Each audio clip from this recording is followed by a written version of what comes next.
What up? What up? This is yours truly, Coach MJ Worthmore, CEO and founder of EliteForexUniversity.com, the online platform that specializes in coaching, training, mentoring, and developing the most elite Forex traders in the world, period. Now, as you also know, I am the author of the book, 8 Reasons Why Forex Trading Hasn't Replaced Your Full-Time Job Yet and How to Fix It Fast. If you don't have it, go ahead and get a copy for $4.95. Literally just click the link underneath this video or in this email, wherever it is, I don't care. Go get a copy of the book. But in this video, what I want to do is I want to break down 5 steps that you can take in order to flip small Forex accounts. Now, here's the thing. I am currently a multiple 6-figure funded trader, had 7 figures, lost one of my prop firms due to all the madness with MT5 and MT4 and all that, but it's all good. Still managing about $900,000 in capital right now. So I'm still doing very well for myself trading funded accounts. But before I got to the point where I was able to trade 6 figures and 7 figures, I had to learn how to trade my own capital and how to make that profitable for me in order to be able to pull some cash out of the market and really help me invest in taking challenges and even paying some bills and beginning to change my lifestyle. So one of the very first things that I want to say to you is, if you are going to flip small accounts, understand that you got to go into this thing and you got to have the right mindset with what you're going to do with the profits. The purpose of flipping small accounts isn't to pay bills. The purpose of flipping small accounts is to have the money you need to go after bigger funding so that you don't have to keep flipping small accounts. Okay. So what I want to do in this video is I want to break down 5 steps to consistent flips, 5 things that you need to know so that way you can start flipping small accounts right now. And I'm talking about accounts that have anywhere from $50 to $500 or $1,000 in it. Okay, ready? Here we go. Step number 1 is you have to start the account with the right expectations. What do you mean by that, Coach MJ? So here's what I mean. When you have a small account, whether that's $50, $100, $250, $500, if it's less than $25,000 or even less than $10,000 of capital, it is considered a small account. Okay, now it's not saying that you're small or anything like that. Get out of your feelings. What I'm getting at is, if it's less than $10,000, an amount that you could put into a regulated Forex broker account, which typically costs anywhere from 10 to 25 grand. If it's less than that, it's a small account. So if you're starting with a small account, you want to start with the right expectations. Expectations are these. First and foremost, if you typically want to flip a small account, the smaller the amount that you're starting with, the greater need for more leverage. Let me say that to you again. The smaller account that you're starting with, the greater need for more leverage. So let's just say, for example, you're starting out with a $100 account. You don't want to start this account with a 1 to 10, 1 to 20, or 1 to 30 leverage, which is what most prop firms are offering right now. But they're offering that kind of leverage for account sizes of $100,000 and better. You want to have leverage that allows you to take on big position sizes. Now, here's the thing. You got to remember that having a lot of leverage can be a double-edged sword. It can help you to make a lot of money, or it can help you to lose a lot of money really fast. If you don't remember that, there's a video training that I did on how to really understand leverage. Just respond to this video, drop a comment, or send me an email back and say, hey, coach, I need that training. I'll send that to you free of charge. Don't worry about it. Okay. But if you have a small account, you need big leverage because you need to be able to control bigger positions. That's the only way that you're going to be able to make money. Now, in my opinion, I personally think that you should not start a small account with anything less than $100. Okay. I know that there's some brokers out there that let you start with $10, $20, $50. These brokers are just cash grabbing because they know, realistically speaking, you want to take on a position that has the improper lot size and you just want to just give that money right to the market, and they make money on that. So don't do that. Start with at least $100. I would say, if you are decent, $200 to $500, no more than $1,000 if you really are just trying to flip some money, okay? But let's just say you start out with $100. You need leverage of at least 1 to 200 so that way you can take on the right size positions, okay? Now, there are brokers out there that will let you trade with 1 to 200, 1 to 500, even 1 to 1,000, but you got to be careful. Once again, having more leverage means you can make a lot of money, but if you're wrong, you will get margin call, it'll blast your account, you might even end up owing your broker money, depending on who your broker is, okay? Now, keeping it real with you, having that much leverage, you're going to need to use an unregulated broker.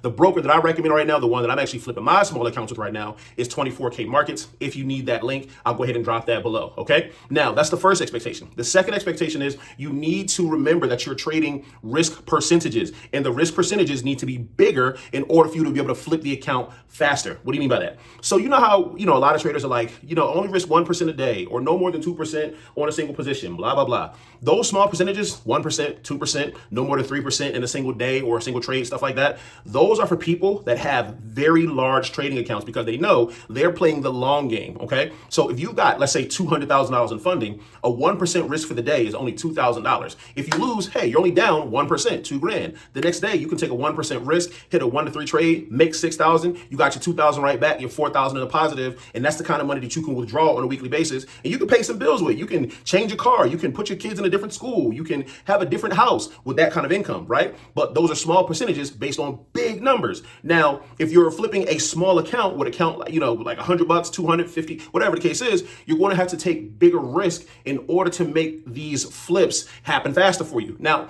real quick, let me define a flip. An account flip is doubling your account, okay? So that means if you start with 100, then you're ending with 200. If you're starting with 500, then you're ending with 1,000. If you're starting with 1,000, then you're ending with 2,000. Does that make sense? That is a flip. Now, if you go beyond doubling your account, that's completely on you. That's what's up. Kudos to you. I even have something to say about that, but we'll get to that at the end of this video, okay? Now, man, your boy's going crazy. So if you have, let's say in this case, I'm going to use the number 1,000 for the sake of it. If you have a $1,000 account that you're trying to turn into $2,000, if you want to flip this account faster, then you're not going to be risking 1% or 2% because 1% of 1,000 is 10 bucks. 2% of 1,000 is 20 bucks. You would have to win trades 50 times at $20 of risk in order to make $1,000. That's crazy. You don't want to do that, right? If you're flipping a small account. If you're flipping a small account, your risk profiles, your risk percentages are more like 10%, 20%, 25%, even 50% if you're really, really confident in your trade setups, right? So if you got $1,000 and you do a 10% risk that day, then you're risking 100 bucks, and you're risking 100 because you ideally want to do step 3, which is keep your risk consistent and your rewards lopsided in your favor, right? So let's say if you risk 100 bucks of your 1,000, you're risking 100 to make 200, or you're risking 100 to make 300 because all you need is 4 or 5 trades like that in order to double your account. You see what I'm saying? If you risk 100 and you're looking for 300 back, that's a 1 to 3 risk to reward ratio setup. If you got a $1,000 account, you only need to win 4 of those trades and you make $1,200. $1,200 on top of your 1,000, you see what I'm saying? You flip the account, you double the account. So you got to be okay with risking bigger percentages, 10%, 20%, 25%, 50%. And if you crazy, and if you've got the kind of money where you can just throw it in there, then risk it for the biscuit and put the full 100% on. We're basically like, look, if I win this trade, I'm going to double my money. You'll have a triple the account, whatever the case is. And you can just, yeah, you're good to go. Okay. But that's step number 3, which is always trading with lopsided risk and reward with the reward in your favor. That's the only right way to do it. Now, don't let me catch you taking trades where you're risking 100 bucks and then you're taking profit when you're 50 in profit.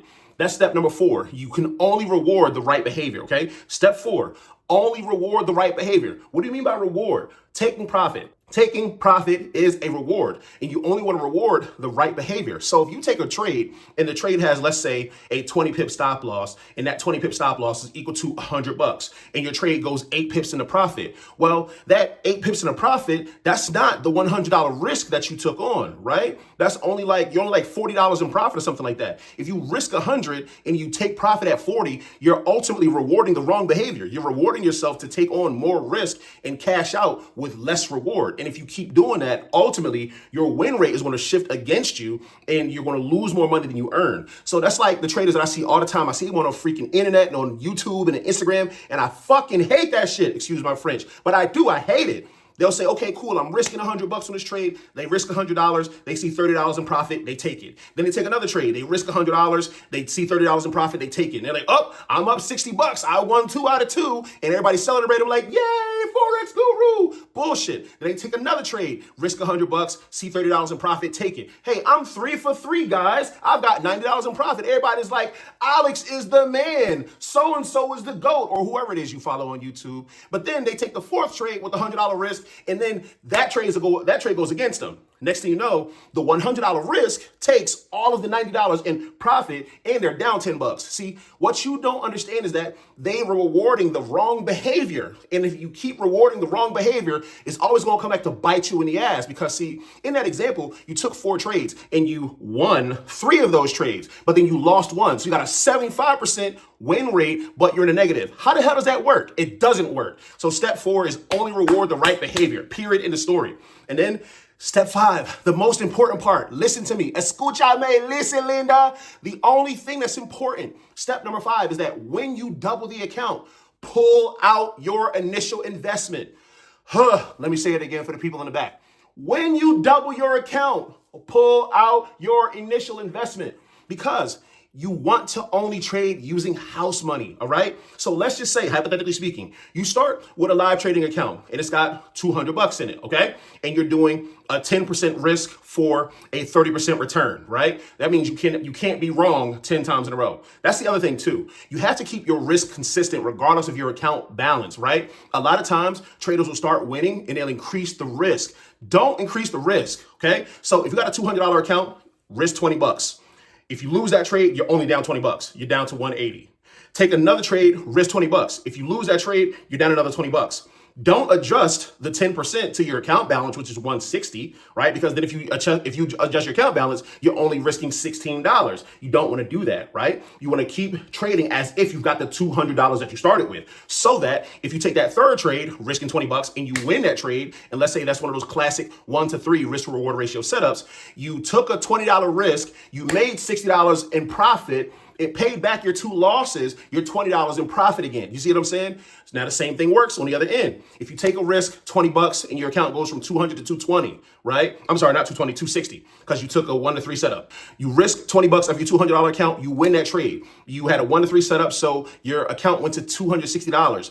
Don't risk 10% of the 260, which is a $26 risk. Don't do that. Wait until you get to your flip. Keep your risk consistent, okay? So when you get your initial balance double, so if you get from 200 to 400, once you get to $400, take 200 out of that, okay? Take your 200 back. Put that back. That's the money that you originally risked. Now you don't have your money at risk anymore. You literally only have the $200 left over that you took from the market. That is now house money that you get to trade with. And you just follow the process over and over and over and over and over again. Okay? And every time you get to 50% or 100% growth, withdraw that. Maybe if you get to $400, you only take $100 out. Now you've got $300, and then you can just repeat the process. Since you got a $300 account, you only risk $30 per trade, and you go to double that, right? When you get that thing up to 600, maybe you take $200 out. Now you've got a $400 account, and now your 10% risk is just $40 per trade. And then when you get that to 800, you take $300 out, and you just keep repeating the process over and over and over again, but you're pulling out profits and banking those profits and putting them into your checking account for shit that you can do stuff with. Don't just pay bills with your profits, by the way. Stop paying bills with your profits as soon as you make profits.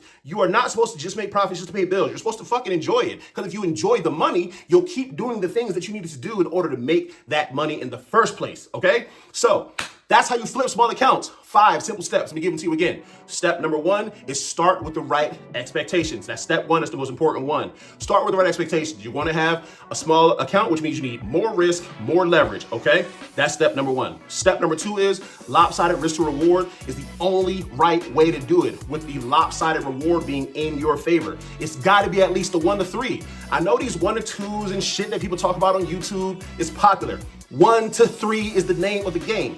Risk $1 to make $3. Risk $10 to make $30. Risk $100 to make $300. That's the way that you can have a low win rate and still be profitable, okay? But that's step number 2. Step number 3, keep your risk consistent. Listen to me. You got to keep your risk consistent based on your starting account balance. So if you start with 200, each trade is worth a $20 risk. You start with 1,000, each trade is worth $100 risk. Keep your risk consistent regardless of your account size. And here's the thing. If you blow the account, you can always start over again and just get after it again, okay? Because I literally have done this already. Take $200, I'm trading, I went on a bit of a losing streak, and I blow the account. Damn, down $200. I take another $200, and then I double that. I've got my $200 back. I've got $200 in house money. I double that. I take $200 back. I'm in a profit now, and do that over and over and over again. But that's step number 3.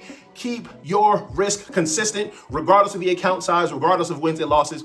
Keep the risk consistent with each trade. Step number 4, only reward the right behavior. Stop fucking taking profit when the profits are smaller than the risk that you took on. That's the fastest way to lose all of your money. Stop doing that. It's literally stupid. Like, Don't do it anymore. I don't care who you see do that on YouTube. If you see somebody take a trade with a 100 pip stop loss and their trade's 30 pips in profit, they're like, oh, I'm taking profit now. Don't count that as a win. Count that as an escape. You're not trying to escape trades. You're trying to win trades. There's a difference, okay? Step number 4, once again, only reward the right behavior. Take profit when you have doubled or tripled your risk. Period. And then step number 5 is once you have doubled your initial risk, once you have doubled the account, pull your money out and only trade with house money.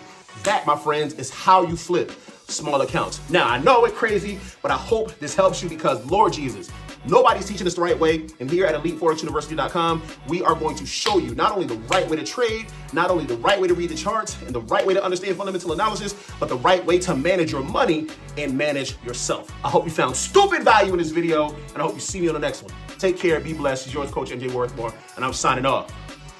Peace.